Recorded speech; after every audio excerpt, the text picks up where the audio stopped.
Nous sommes de retour avec nos invités, David Diagbavi de togosite.com, Chris Ega, directeur de publication de Express Info, et Fioclo Adangbenou, directeur de publication de L'Enquêteur. On va maintenant parler de la République démocratique du Congo, où après la Mouka et d'autres composants de la vie politique de la RDC, c'est le tour du FCC, le camp de Kabila, qui refute la procédure de validation des membres de la Commission électorale nationale indépendante. Chris Ega, le FCC, on sait qu'il est opposé depuis quelque temps farouchement au pouvoir en place. Ce parti refute la procédure.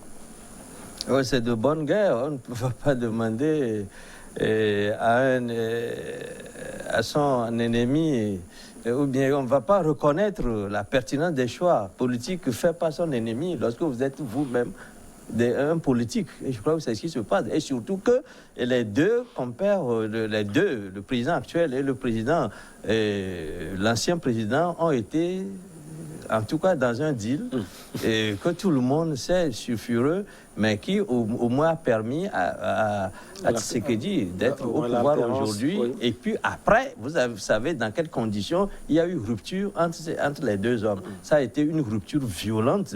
Une rupture qui a laissé trace et qui va laisser trace pendant longtemps. Et maintenant, si le Kabila rejette cette procédure-là, je crois que c'est de bonne guerre. C'est une opposition qu'il apporte au choix de Kabila pour dire un désaveu qu'il apporte au choix de Kabila pour dire que ben voilà, c'est quelqu'un qui dicte tout. C'est quelqu'un qui veut tout faire seul au pouvoir. C'est quelqu'un qui n'est plus dans la bonne grâce du peuple congolais, tout simplement. Je crois que c'est un acte politique. Ce n'est pas un acte technique, je dois dire, mais c'est un acte tout simplement politique. On voit Kabila, si Kabila faisait autrement, on serait surpris de le voir agir ainsi, peut-être en faveur de Tshisekedi. Mais qu'il aille dans ce sens-là, dans le sens de la contradiction, je crois que c'est ce qui est attendu de lui, c'est ce qu'il a fait. À mon sens, ce n'est pas un grand événement. Peut-être que sur le sujet, on peut en dire davantage. Mais ma première réaction, c'est que c'est une réaction attendue de la part de Kabila. Le FCC, il faut le dire, pèse toujours dans la vie politique de la République démocratique du Congo. David Diagbavi, quel sera l'impact de cette décision? C'est que ça risquerait de bloquer le plan politique de Tshisekedi aujourd'hui dans la mise en place de cette CENI. Cette commission qui devait se charger de la supervision de l'organisation des élections pose problème. On était là la semaine dernière quand on en avait parlé. Tshisekedi a voulu être trop généreux en ouvrant le débat sur les congrégations religieuses et leur donner l'opportunité de choisir dans leur conseil le président de la CENI. Même si c'est ce qui a toujours été fait dans le passé, vous vous rappelez sous Kabila, c'était la même stratégie. Mais là, beaucoup s'accordent à dire que Tshisekedi a été trop généreux. Il aurait pu proposer à une seule congrégation religieuse. Et quand on parle de congrégation religieuse, c'est l'Église catholique. On connaît la plus grande congrégation, c'est l'Église catholique. Et on a vu le rôle que cette Église a joué dans la résolution de la crise politique dernièrement. Et donc, en acceptant que les autres religions viennent s'associer, elles sont 6 ou 7, et que dans les 7 là, il faut choisir, il faut qu'elles s'accordent pour choisir un président qui va représenter, qui va présider la CENI. Voilà où on en est. Et donc, ça pose déjà problème, cette façon de procéder. Ça pose aussi problème, la composition de cette CENI. Le camp de Kabila s'oppose, les autres formations politiques également s'opposent. On part déjà sur un blocus pendant très longtemps, alors que Tshisekedi n'avait pas besoin de cela. Il a un autre mandat à viser. Il espère bien faire les choses, oubliant que Kabila continue de garder une dent contre lui du fait de la débat. Le divorce violent qu'ils ont eu à l'Assemblée. Vous vous rappelez de tous ces militants qu'il a réussi à rallier. Je parle au niveau du Sénat, au niveau de l'Assemblée nationale. Voilà, débloquant ainsi la force politique que représentait Kabila dans la balance.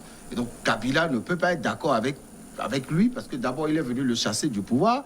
À la suite, il a fait tout pour virer tous ceux qui pouvaient décider dans son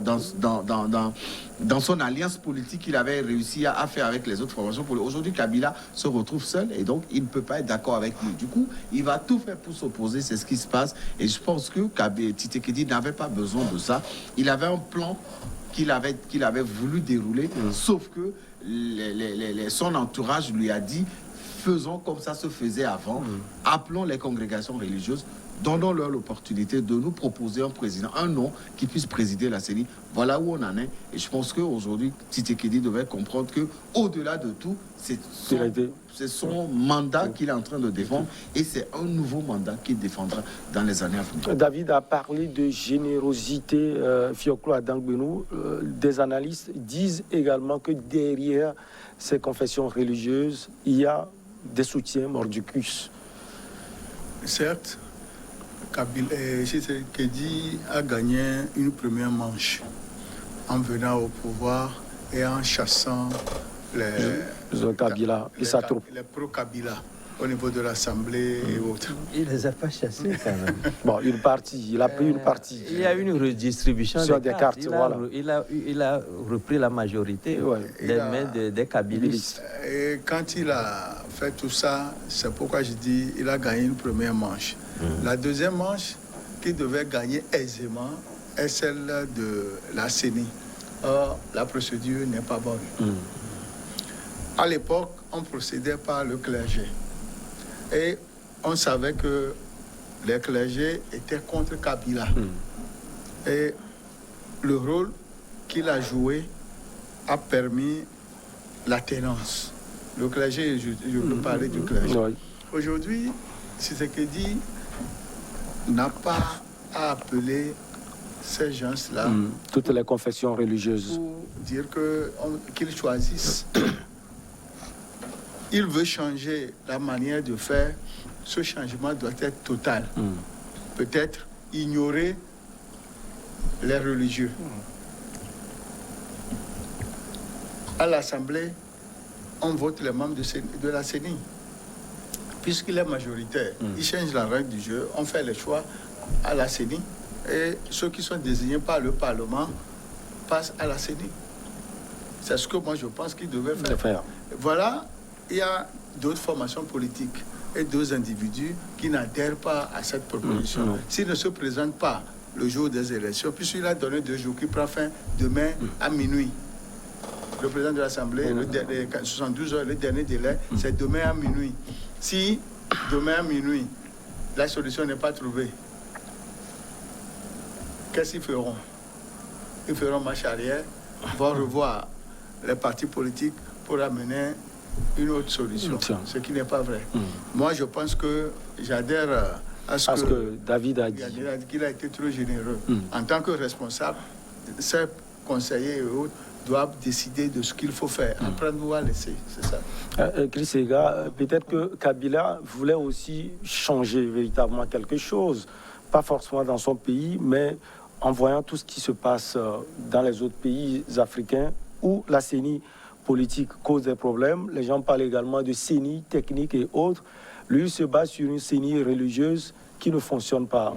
Voilà, c'est-à-dire on ne peut pas dire pour le moment que ça ne fonctionne pas parce que ce n'est pas encore fait. Mais je suis d'accord avec le développement que vous faites, en ce sens que il ne sera pas aisé non plus pour Kabila de trouver des gens qui fassent l'affaire au sein de l'Assemblée. Parce j'ai l'impression que certains pensent que ce serait facile d'aller à une CENI politique. C'est ce qui se passe ailleurs et on voit tous les problèmes que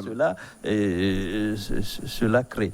Mais maintenant, Kabila, il a voulu utiliser le classique parce que vous n'êtes pas sans savoir qu'avant même qu'on entre en jeu pour la création de cette CENI, pour la formation de cette CENI, que les milieux ecclésiastiques avaient donné de la voix, c'est-à-dire les religieux avaient donné de la voix, et les religieux avaient commencé à critiquer Tshisekedi parce que vous savez qu'ils étaient contents, les religieux étaient contents lorsque celui-là a perdu le pouvoir, Kabila avait perdu le pouvoir parce qu'il y a eu un bras de fer énorme entre ces deux camps quand Kabila Kabila a pris le pouvoir, il y a eu un soulagement du côté, en tout cas, des religieux, surtout mais les des religieux catholiques, qui ont semblé quand même dire que, ben voilà, Tshisekedi, c'est le moins de mal, c'est mieux d'avoir Tshisekedi, quoique l'élection n'a pas été claire, que d'avoir Kabila devant la scène. Mais c'est pour cela que je crois que c'est parce qu'ils ont donné un blanc-seing à Tshisekedi que Tshisekedi a voulu retourner au classique. Il faut retourner à l'histoire pour dire que quand même, en Afrique centrale, généralement, les religieux ont toujours eu à jouer un grand rôle depuis l'indépendance. Lorsque vous prenez par exemple même la Centrafrique, le Congo de